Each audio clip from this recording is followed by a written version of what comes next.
বাইরে খুবই মর্মান্তিক একটি দৃশ্যের সাক্ষী হতে যাচ্ছি। একই সাথে আপনারাও হয়তো আমাদের সাথে এই মর্মান্তিক দৃশ্যটি সাক্ষী হচ্ছেন।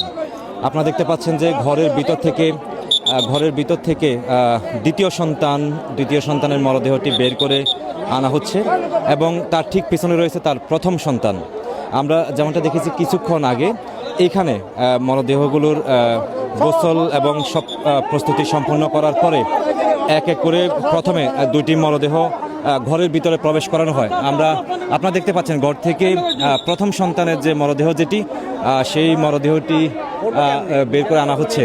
এই সুবাদে আপনাদেরকে একটু বলে রাখি যে এই চার ভাইয়ের মা তিনি শুরুতে জানতেন না এই মৃত্যুর খবরটি। তাকে গতকালকে জানানো হয়েছে, তবে গতকালকেও তাকে বলা হয়েছে যে তার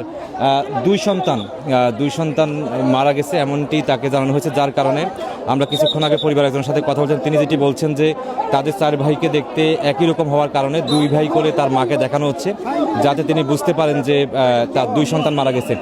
আপনারা দেখতে পাচ্ছেন যে তৃতীয় এবং চতুর্থ সন্তান আরও দুজনের মরদেহ ভিতরে নিয়ে যাওয়া হচ্ছে তার মাকে শেষবারের মতো দেখানোর জন্য। এর আগে যেমনটা আমরা আপনাদেরকে দেখিয়েছি, প্রথম সন্তান এবং দ্বিতীয় সন্তানকে তার মাকে দেখিয়ে আবারও বের করে আনা হয়েছে। আরেকটা তথ্য আপনাদেরকে দিতে চাই, সেটি হচ্ছে আমরা এই বাড়িতে আসার পর থেকে যেমনটা দেখেছি, পরিবারটি খুবই পদ্মাশীল। একেবারে প্রত্যেকটি জায়গাতে তারা ইসলামের বিধি মেনে কিভাবে এগুলো সম্পন্ন করা যায় সেদিকে খুবই নজর দিচ্ছেন। এখানে কিছুক্ষণ আগে এটি হচ্ছে দ্বিতীয় সন্তানের মরদেহটি তার মাকে দেখিয়ে আনা হয়েছে এবং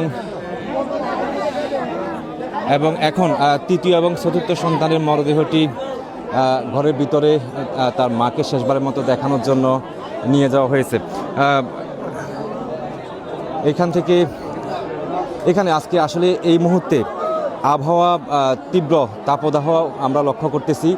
তারপরেও গ্রামগঞ্জের মানুষ এবং যেখান থেকে জেনেছেন তারা এখানে একেবারে ভোরের আলো ফোটার সাথে সাথে তারা এখানে ছুটে এসেছেন। নারী পুরুষ কোনো ভেদাভেদ আমরা এখানে দেখতে পাচ্ছি না। সবাই এসে এক নজর সেই মরদেহগুলো দেখার জন্য অধীর আগ্রহী আছেন। এখানে প্রশাসনিক নিরাপত্তার ব্যবস্থাও কিন্তু করা হয়েছে। আপনারা দেখতে পাচ্ছেন প্রশাসনিক নিরাপত্তার ব্যবস্থাও কিন্তু করা হয়েছে। সেই নিরাপত্তা ভেঙেও আসলে কিভাবে এক নজর দেখা যায়। আমরা কিছুক্ষণ আগে দেখেছি যে প্রথমে নারী যারা এখানে এসেছেন তাদেরকে এক এক করে চারটি মরদেহ দেখানো হয়েছে এবং পুরুষ যারা আছেন তাদেরকে কিছুক্ষণ পরে যে জানাজা অনুষ্ঠিত হবে সেই জানাজার মাঠে তাদেরকে দেখানো হবে।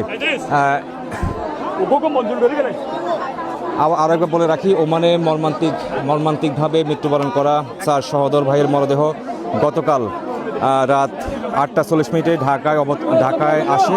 এরপর সেই মরদেহগুলো ঢাকা থেকে এখানে রাঙ্গুনি এসে পৌঁছায় আজকে সকাল 6টার দিকে।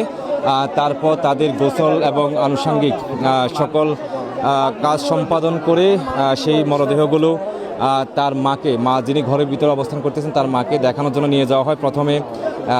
প্রথমে দুজন, প্রথম সন্তান এবং দ্বিতীয় সন্তান, এবং তারপরে আরও দুই সন্তানের মরদেহ কিছুক্ষণ আগে ভিতরে নিয়ে যাওয়া হয়েছে। মা শেষবারের মতো তার চার সন্তানকে দেখবেন, যদিও তিনি জানেন যে দুই সন্তান মারা গেছে। একই সাথে তার চার ভাইয়ের শেষবারের মতো হয়তো নিজের ঘরে ফেরা, মায়ের কাছে ফেরা।